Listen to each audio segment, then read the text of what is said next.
तो दोस्तों आज तारीख हो गई है 4 नवंबर 2023 की, साथ ही में दिन है शनिवार का। तो आइए बिना देर किए फटाफट से जानते हैं आज की ताज़ा खबरें और मुख्य समाचार। तो देखिए आज के मुख्य समाचार की पहली बड़ी खबर। नेपाल में 6.4 तीव्रता का भयंकर भूकंप आया। इस वीडियो के रिकॉर्ड करने तक 128 लोगों की जान जा चुकी है। वहीं दिल्ली एनसीआर समेत मध्य प्रदेश और यूपी में भी महसूस किए गए हैं भूकंप के तेज झटके। जी हां, नेपाल में बीते शुक्रवार रात 11:32 पर 6.4 तीव्रता का भूकंप आया। इस वीडियो के रिकॉर्ड करने तक 128 लोगों की जान जा चुकी है। नेपाल में 2 जिले सबसे ज्यादा प्रभावित हुए हैं। रुकुम पश्चिम में 36 लोगों की जान गई है। वहीं 92 लोगों ने नेपाल के जाजरकोट में अपनी जान गंवाई है। वहीं जानकारी के मुताबिक भूकंप का असर भारत में भी देखने को मिला। दिल्ली, नोएडा, गाजियाबाद, उत्तर प्रदेश, मध्य प्रदेश, राजस्थान, हरियाणा, पंजाब और बिहार की राजधानी पटना में भी भूकंप के झटके महसूस किए गए। हालांकि भारत में भूकंप से अभी तक किसी तरह के जान या माल के नुकसान की खबर नहीं आई है। देखिए अगली खबर। ताजमहल शाहजहां ने नहीं, राजा मानसिंह ने बनवाया था। हिंदू सेना के दावे पर दिल्ली हाई कोर्ट ने आर्कियोलॉजिकल सर्वे से कहा पता करो इसके बारे में।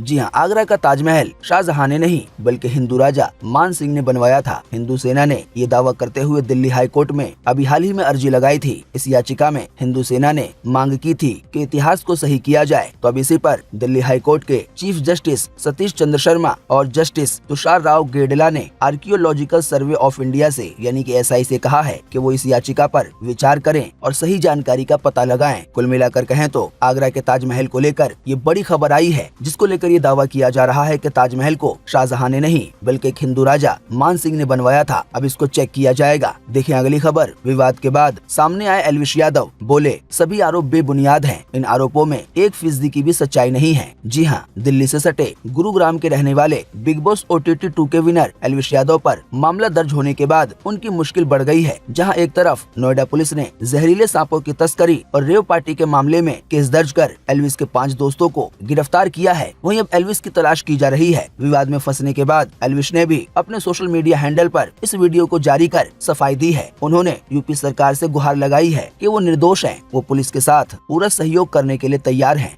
देखिए अगली खबर। त्योहारों पर प्याज की कीमतों को कंट्रोल करने की कोशिश की जा रही है। इसी कड़ी में 1 लाख टन प्याज बेचेगी केंद्र सरकार। जी हां, खाद्य एवं उपभोक्ता मामले के सचिव रोहित कुमार ने कहा है कि सरकारी हस्तक्षेप के कारण कानपुर, लखनऊ, वाराणसी, इंदौर, भोपाल, रायपुर, रांची, जयपुर और कोटा समेत कई शहरों में प्याज की कीमत कम हो गई है। सहकारी उपभोक्ता महासंघ यानी कि NCCF ने बीते शुक्रवार को कहा कि वो दिल्ली और आसपास के क्षेत्रों में, इसके अलावा जम्मू कश्मीर से लेकर केरल तक सभी राज्यों में 25 रुपए प्रति किलोग्राम के रियायती भाव पर प्याज बेचेगा। कुल मिलाकर आसान शब्दों में कहें तो ये प्याज केंद्र सरकार की ओर से बेचे जाएंगे। आसान शब्दों में कहें तो बात यह है कि NCCF द्वारा देश भर के अलग अलग शहरों में जगह जगह पर गाड़ियां लगाकर सस्ते दामों पर इन प्याजों को बेचा जाता है। जब भी प्याज बहुत ज्यादा महंगे हो जाते हैं तो एक बार फिर से सरकार की ओर से ये प्याज बेचे जाएंगे। यानी कि जो प्याज आम मार्केट में 70 रुपए किलो, 80 रुपए किलो या इससे भी महंगा मिल रहा है, तो ठीक वही प्याज आपको सरकार की ओर से 25 रुपए किलो दिया जाएगा। हालांकि ये बात आपको पता करनी होगी कि आपके शहर में NCCF द्वारा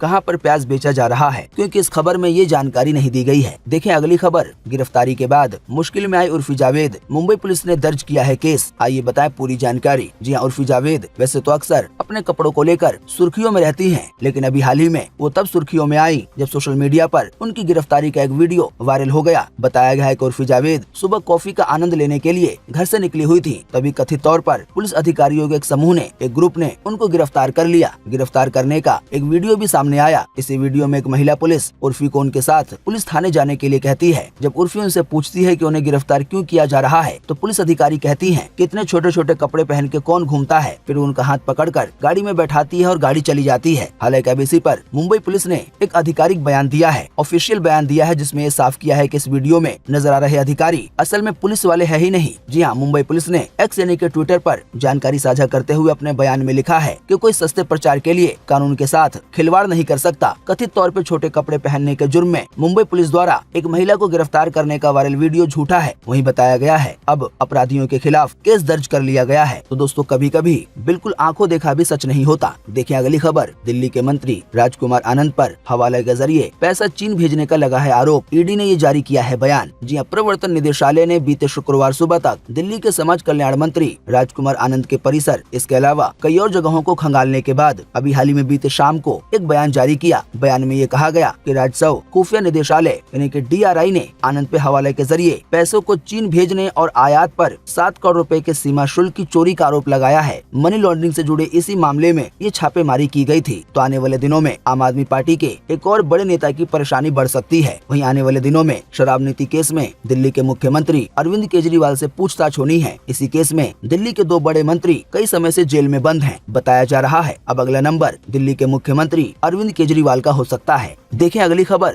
एलन मस्क बोले AI सब करेगा, जॉब की जरूरत नहीं होगी। AI की तुलना एलन मस्क ने जादुई जिन से की है। अभी हाल ही में ब्रिटिश PM ऋषि सुनक ने एलन मस्क का इंटरव्यू लिया था। जी हाँ, टेस्ला के CEO एलन मस्क का मानना है कि आर्टिफिशियल इंटेलिजेंस यानी कि AI इतिहास की सबसे डिसरप्टिव फोर्स है। एक समय ऐसा आएगा जब जॉब की जरूरत नहीं पड़ेगी, AI सब कुछ कर पाएगा, वो जादुई जिन की तरह होगा। ब्रिटिश प्रधानमंत्री ऋषि सुनक ने टेस्ला के CEO एलन मस्क का इंटरव्यू लिया अभी हाल ही में। तो इसी इंटरव्यू में एलन मस्क ने AI को लेकर ये बातें कही हैं। वहीं एलन मस्क ने ये भी कहा कि AI इंसान के दिमाग से बहुत आगे निकल जाएगा। हालांकि उन्होंने साथ में ये भी कहा कि AI सेफ्टी को लेकर एक चिंता का विषय भी है, यानी कि इसका गलत फायदा भी उठाया जा सकता है। हालांकि साथ में ये भी कहा कि AI एक अच्छा दोस्त भी बन पाएगा। वहीं एलन मस्क ने नौकरियों को लेकर कहा कि नौकरियां जाना कोई बुरी बात नहीं है। कुछ नौकरियां असुविधाजनक है, खतरनाक है और बहुत ज्यादा थकाऊ होती हैं। उन नौकरियों को करने में कंप्यूटर को कोई दिक्कत नहीं होगी। खाना बनाने में मजा है, लेकिन बर्तन धोने में मजा नहीं आता।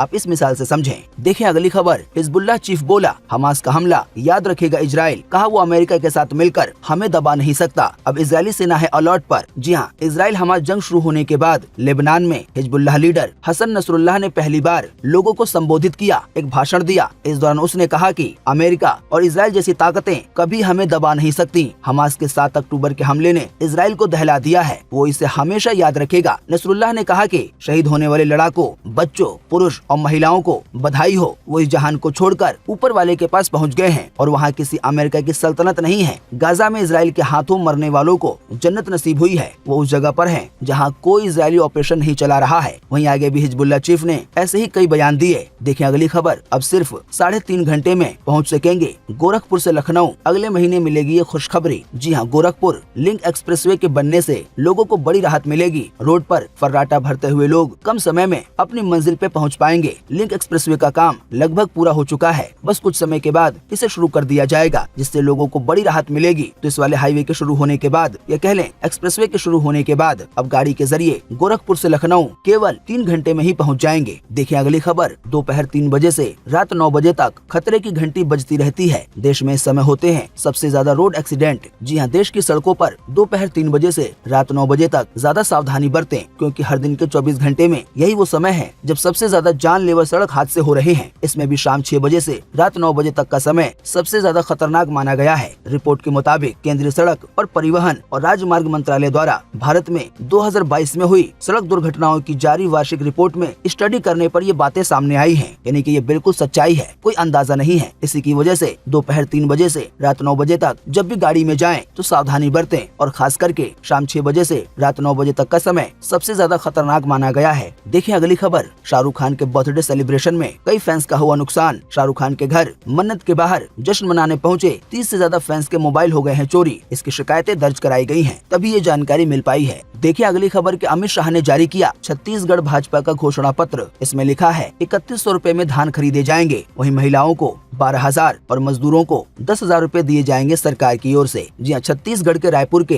कुशाभाऊ ठाकरे परिसर में बीजेपी ने बीते 3 नवंबर को अपना चुनावी घोषणा पत्र जारी किया। इस घोषणा पत्र को मोदी की गारंटी नाम दिया गया है। अमित शाह ने बड़ा वादा किसानों और धान खरीदी को लेकर करते हुए कहा कि हम सत्ता में अगर आए, यानी कि अगर छत्तीसगढ़ में भाजपा की सरकार बनती है तो कृषि उन्नति योजना की शुरुआत करेंगे। 21 क्विंटल प्रति एकड़ धान 3100 रुपए में खरीदेंगे, यानी कि 1 क्विंटल के लिए किसानों को 3100 रुपए दिए जाएंगे। वहीं बीजेपी ने मजदूरों को 10,000 रुपए देने का भी वादा किया है। वहीं शादीशुदा महिलाओं को 12,000 रुपए देने का वादा किया है। इसके अलावा भी कई और बड़े ऐलान किए गए हैं, कई और बड़े वादे किए गए हैं। इसकी जानकारी आपकी स्क्रीन पे दिखाई जा रही है। देखिए अगली खबर। वसुंधरा राजे बोली अब मैं रिटायर हो सकती हूँ। कहा मेरे सांसद पुत्र को सुनकर लगा अब मुझे उसके पीछे पड़ने की जरूरत नहीं है। देखिए अगली खबर। लेक्मे, नायका और टाटा को टक्कर देगा रिलायंस। कंपनी ने अरविंद फैशन से सुफेरा इंडिया बिजनेस 99 करोड़ में खरीद लिया है। देखिए अगली खबर कि अफगानिस्तान की जीत पर तालिबान को कोस रहे अफगानी। कहा हमारे देश में खेल को मदद नहीं मिलती है। टीम बेहतर कर रही है तो गर्व हो रहा है। साहिल नाम के